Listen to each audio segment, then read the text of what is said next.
Bueno, momento de la entrevista en este bloque porque habíamos quedado de hablar un poco del campo. Con esto de la política nos habíamos olvidado que estamos en una zona agrícola, bueno, ganadera podemos decir, y nos habíamos olvidado de la gente del campo, de cómo está viviendo esta situación, lo que ocurrió con la sequía, lo que se viene ahora, el niño. ¿Qué es el niño, por ejemplo?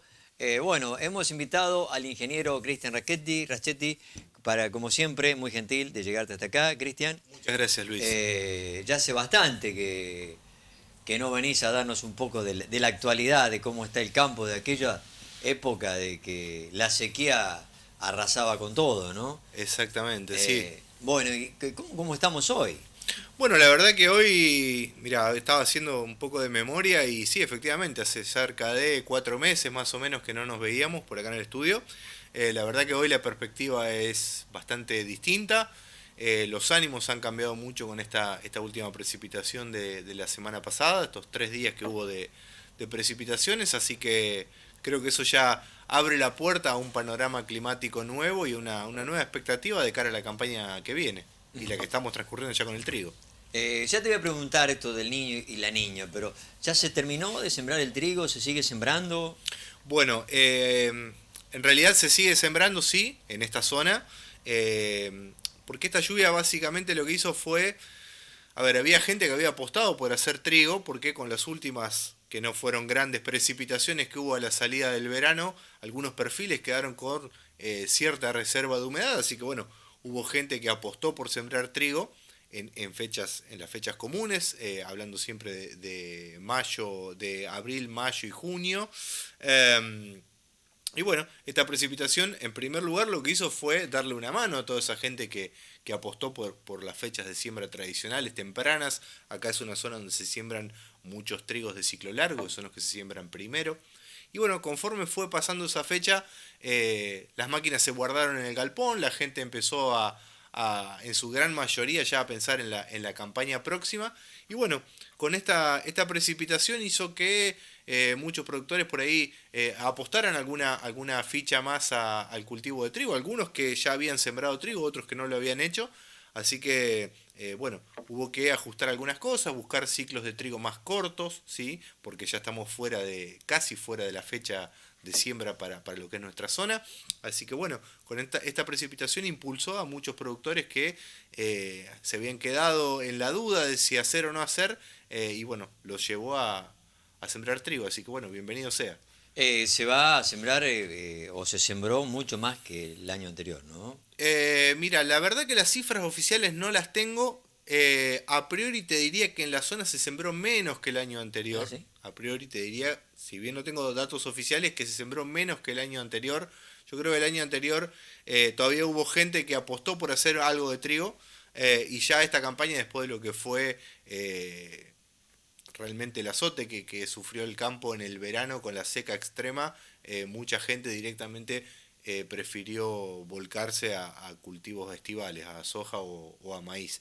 Pero bueno, después se fueron viendo que algunos perfiles, algunos lotes todavía tenían algo de humedad, por eso te digo que hay gente que apostó y bueno, y esta lluvia hizo que alguna gente que no lo había hecho decidiera sembrar trigo. ¿Se prevé una buena campaña 2023-24 de soja y maíz? Sí, se prevé una buena campaña de soja y maíz desde lo climático. Ya vamos a estar hablando bien del inminente o del niño que se viene. Y eso, bueno, sí hace presagiar que se va a venir por delante una buena campaña, por lo menos desde lo climático, respecto de soja y de maíz. Bien, hablábamos del niño y de la niña. ¿Se terminó la niña ya? Porque... La niña te puedo decir que ya se terminó efectivamente, sí, se terminó la niña. Las mediciones que se hacen para cuantificar el, el, digamos, el fenómeno, si es niño o niña o neutro, que es lo que estamos terminando de transitar en este momento, son trimestrales. La última medición que se realizó en el mes de marzo, terminó en el mes de marzo, dio por cerrado lo que era el fenómeno de la niña. Tengamos en cuenta que desde el año 1950 solamente se dieron se dio en 3 oportunidades que haya 3 niñas consecutivas, o sea, 3 años consecutivos de niña. Estamos cerrando uno de esos grupos de 3 años consecutivos de niña, o sea que es un fenómeno que no se venía dando en esa magnitud, por lo menos de 1950 hasta acá, solamente en 3 oportunidades había pasado de tener 3 años niña. A partir de marzo, abril y mayo se entra en la etapa de neutralidad, lo que se considera neutralidad, o sea, es un periodo de transición entre esa niña que nos estaba dejando y ¿sí? Los valores que voy a explicar después continuaban aumentando, estaríamos entrando en un periodo niño. Y bueno, ya entrado en junio, que ya se empiezan a realizar las mediciones de lo que es junio, julio y agosto, ya van mostrando un incremento que hace que podamos estar hablando de, en este momento y según el informe del Servicio Meteorológico Nacional, que es la fuente que yo tomo digamos, para aseverar que estamos entrando en un fenómeno de niño, bueno, va mostrando este aumento y sí, dicen que ya a los valores que tenemos hoy, el informe dice que estamos en un 97% de probabilidad de niño, cuando veníamos de un 40% de neutralidad y un 60% de niño. Hoy ya, si se siguieran repitiendo esos valores, podríamos llegar al final de ese trimestre, podríamos estar llegando en un 97% de probabilidad de suceso niño para nuestra región. Eso sería bueno. Totalmente, sí, sí, porque va, bueno, todo lo que ya Llover. sabemos que trae, pero bueno, todo en su justa medida, porque también nos ha pasado de sufrir las consecuencias Inundaciones, de ¿no? 2 niños consecutivos, exactamente, y bueno, tuvimos que pasar un periodo que también, de lo cual hablamos hace ya muchos años atrás, tuvimos Escuché conversaciones por eso. a un especialista, recuerdo, en el momento de las inundaciones, que dijo, prefiero esto a la sequía. Totalmente, totalmente. Ante la sequía creo que no tenés armas, no tenés formas de defenderte, o tenés muchas menos formas de defenderte que ante el exceso de agua, tal cual.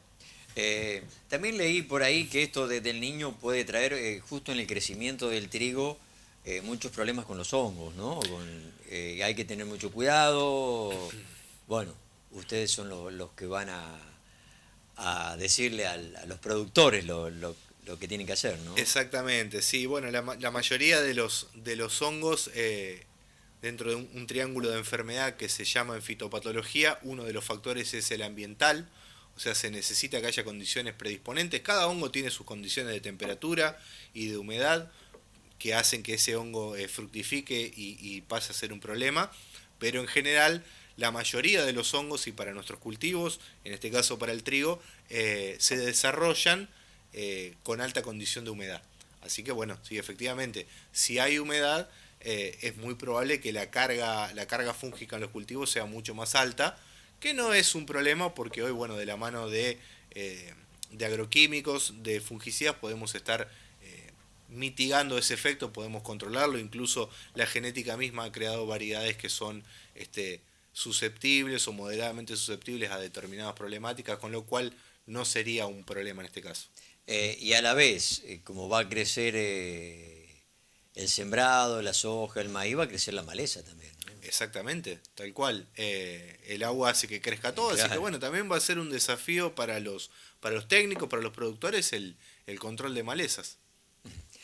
Vos dijiste que nos ibas a explicar un poco esto del niño, Claro, ¿no? porque ¿Cómo va a afectar?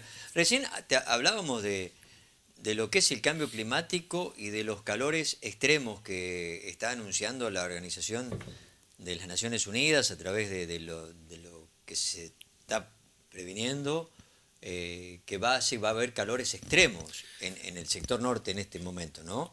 Y eso se va a trasladar acá después. No cambia más, esto no baja más.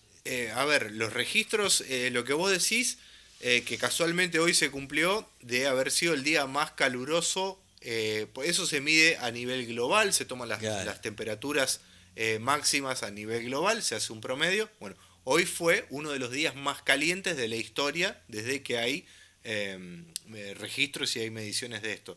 Y sí, todo indica que esto va a ir increciendo, así que creo que la humanidad va a tener que replantearse de cara al futuro, a las próximas generaciones, qué qué políticas, qué acciones vamos a tomar para bueno, mitigar esto, porque lamentablemente nos va a causar un problema serio seguramente. Así es. Vos habías traído algunos gráficos, ¿no? Para mostrar. Exactamente, sí.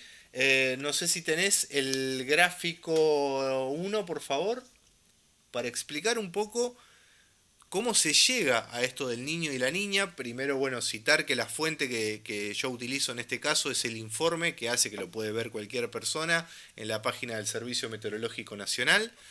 Ahí pueden encontrar este informe, donde se muestra todas las estadísticas que van graficando el aumento de temperaturas.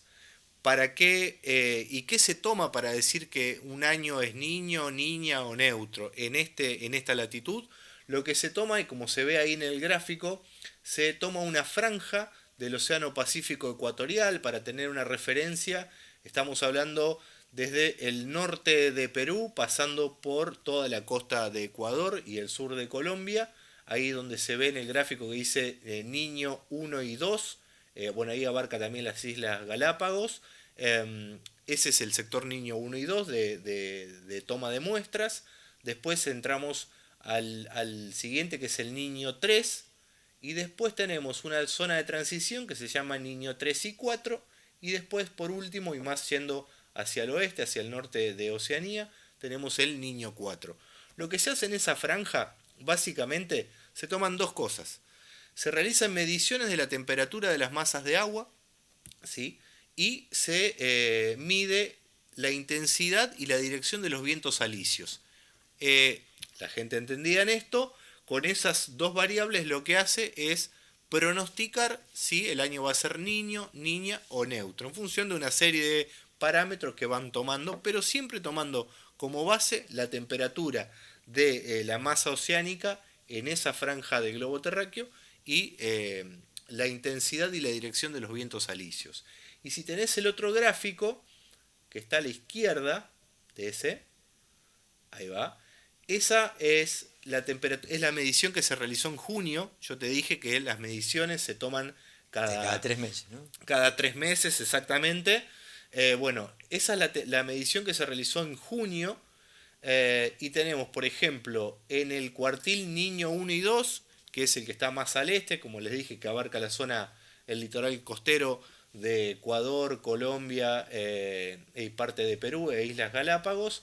En esa zona, por ejemplo, hay un incremento de casi 3 grados de temperatura, ¿sí? Viene subiendo 3 grados la temperatura del mar. En el Niño 3 ya tenemos 1,5 grados. En la transición Niño 3 y 4 tenemos casi 1 grado. Y en la transición, en el cuartil, perdón, más hacia el oeste, en el norte de Oceanía, tenemos casi 1 grado de temperatura de aumento. En función de esas variables, de esa temperatura, es que se llega a esta conclusión de que el año puede ser niño, ¿no? Y teniendo en cuenta lo de los vientos también, que no lo expuse acá porque, bueno, es bastante más complejo de poder leer el mapa. Pero bueno, en función de eso, y según el informe que reza el Servicio Meteorológico Nacional, estaríamos en la entrada de lo que sería un año niño. De todas maneras, hay varios pronósticos, hay varias organizaciones que se encargan con diferentes metodologías, pero siempre teniendo en cuenta la temperatura del mar y la dirección e intensidad de los vientos alisios. Tienen sus propios registros, hay modelos canadienses, modelos australianos, japoneses y norteamericanos, y todos coinciden con mayor, como le dije, yo le hablé de un 97% de probabilidad de niño según este pronóstico, ¿sí? Pero si uno, en la semana pasada tuve la posibilidad de ver el resto de los modelos, y todos en mayor o menor medida están por encima de un 50% ya de probabilidad de año niño. Así que de cumplirse eso, por suerte estaríamos ante una campaña fructífera. Vos mencionaste 3 meses hasta agosto. Exactamente. ¿Cómo sería el pronóstico de comienzo de las lluvias ya más firmes, ¿no? Septiembre, octubre, noviembre. Bueno, en eso tengamos en cuenta que, y ya ahora vamos a trasladarnos a nuestra zona puntualmente, sí, a lo que es Argentina y esta franja de Argentina. Generalmente acá las precipitaciones comienzan sobre fines de agosto, principios de septiembre, o transcurrido septiembre si el año por ahí viene un poco más seco. Que esas precipitaciones, ¿por qué se producen? Que es lo mismo que pasa en el otoño, pero al revés en este caso. Porque confluyen una masa de aire cálido que viene ingresando desde el oeste con una franja de aire frío que se está retirando de nuestro lugar después de haber pasado todo el invierno, y bueno, con una atmósfera cargada de humedad hace que se produzcan precipitaciones. Cuanto más diferencia hay entre esas dos masas que se encuentran y más humedad hay en el ambiente, mayor intensidad tienen las precipitaciones. En el otoño pasa al revés, ingresa una masa de aire frío con una masa de aire caliente que se está retirando y con una atmósfera que viene cargada de humedad desde el verano, hace que se produzcan precipitaciones. Este otoño puntualmente, como no tuvimos esa recarga de humedad fuerte en el verano, las precipitaciones fueron mucho menos a la salida del otoño respecto de otros años. Todo hace suponer que si se cumple este pronóstico, y estamos hablando de muy buenas precipitaciones para el verano, es muy probable que en el otoño próximo tengamos muchas mejores lluvias, mucha más lluvia, mejor dicho, debido a que la atmósfera va a estar más cargada de humedad respecto de lo que fue este otoño que pasó. ¿Cuándo se comienza a sembrar la soja? La fecha de siembra de soja en esta altura, en esta región, estamos hablando a partir del 15 de octubre más o menos. Así que va a estar a pleno con la humedad. A pleno con la humedad, ¿no? exactamente, y bueno, la siembra de maíz también, que comienza mucho antes, a partir de los primeros días de septiembre, pero bueno, en el caso del maíz, depende más de la temperatura que de la humedad en principio, ¿sí? Si bien las dos son importantes. Creo que la variable decisora primero es la temperatura del suelo, así que va a depender también de con qué temperatura estemos llegando los primeros días de septiembre, y a partir de eso ver la humedad y bueno, para tomar la decisión de sembrar maíz lo más temprano posible, y bueno, ya en soja nos estaríamos yendo a una fecha donde generalmente no hay problema de temperatura en el suelo y bueno, la variable de decisión en este caso es la precipitación. Después de la sequía, ¿hubo que hacerle algo al suelo, tratarlo, mejorarlo, o solamente el agua es la que da la solución? No, la verdad que técnicamente no hay nada que pueda mejorar o no ante una situación de sequía. Sí es cierto. Por la erosión, digo, porque cuando no hay agua se seca. Se seca ¿Qué? mucho más rápido. Claro. Bueno, en este caso, y que es una práctica muy difundida en nuestra zona, es la siembra directa. La siembra directa hace que el suelo retenga mucha mayor cantidad de humedad respecto de un suelo laboreado. Entonces, bueno, ahí sí tenemos una labor que puede ayudarnos en la retención de precipitaciones. Esa es una de las labores. Y la otra labor, y que es muy importante, es a la salida de cuando se termina de cosechar, cuanto antes ya se hagan los barbechos, se fumiguen los lotes y se dejen, como nosotros decimos en la jerga, se dejen cerrados, sin material vivo arriba. Toda la lluvia que venga va a quedar en nuestro suelo retenido y no para el consumo de malezas, que nos va a consumir la humedad de cara a la próxima campaña. Como también están los puentes verdes, ¿sí? Hay gente que a la salida de los cultivos de verano siembra cultivos de cobertura para mantener una masa verde en el campo, y bueno, antes de que aumente la tasa de consumo de esos cultivos se queman, ¿sí? Entonces eso genera una reserva de humedad que es aprovechada por el cultivo estival. ¿Se están haciendo rebeldes la maleza? Se está poniendo, por suerte para nuestra profesión, ¿no es cierto? Porque si no no tendríamos más nada que inventar. Pero bueno, sí, se están poniendo, la verdad que están apareciendo genotipos resistentes de muchas malezas, que por ahí, bueno, algunas directamente no es que eran problemas en otro lado, como pasó en el caso, por ejemplo, del yuyo colorado, que fue algo que se masificó y no teníamos experiencia porque no veníamos de otros lugares con esa problemática. Y están apareciendo, sí, resistencias nuevas para nuestra zona, como por ejemplo el ryegrass, pero bueno, tenemos, por así decirlo, la suerte, ¿no? Desgracia para ellos que ya lo han pasado, de tener un problema de raigras, por ejemplo, en lo que es Oceanía, en lo que es Australia, Nueva Zelanda o en el sudeste bonaerense en nuestro caso. Entonces, bueno, podemos copiar muchas de las ideas y las recomendaciones que tienen los colegas que han investigado oportunamente esa problemática y traerlas acá para ayudarnos a poder sortear ese problema. Pero bueno, en otros casos vamos aprendiendo.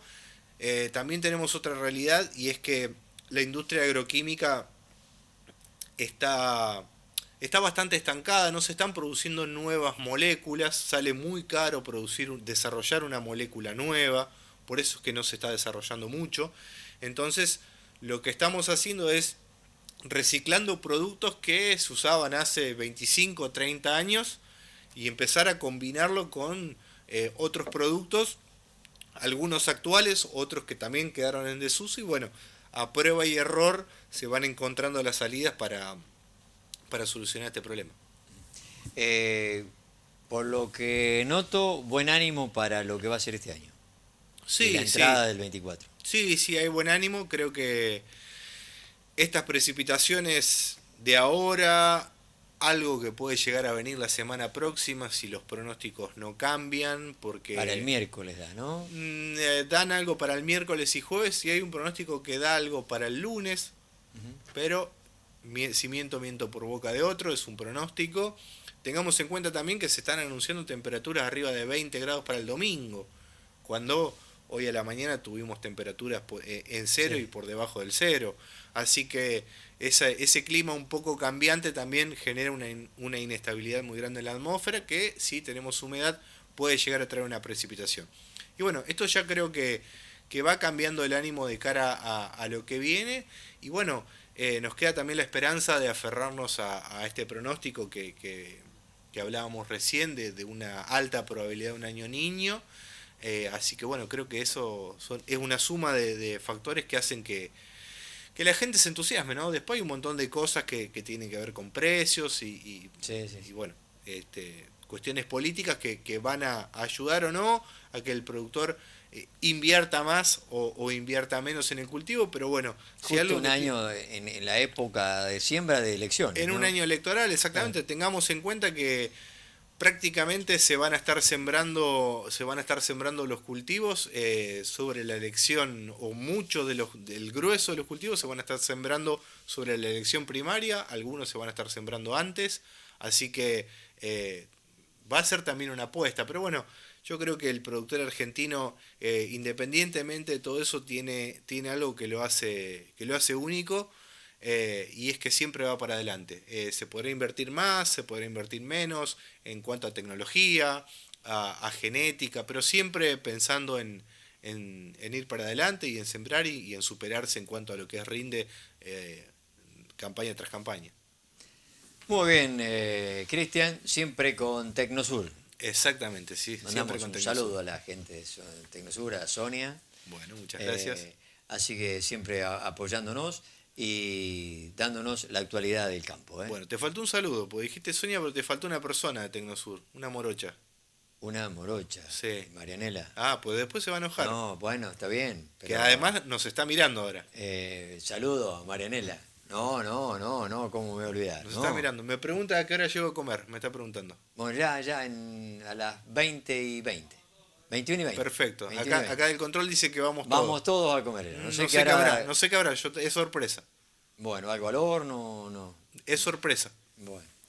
Cristian, muchas gracias. No, por favor, Luis, gracias. Gracias por venir. Te vamos a molestar cuando necesitemos información. No es ninguna molestia, un placer. Nosotros vamos a la pausa, Pedro. Ya regresamos con el programa. Tenemos mucho más para ofrecer todavía.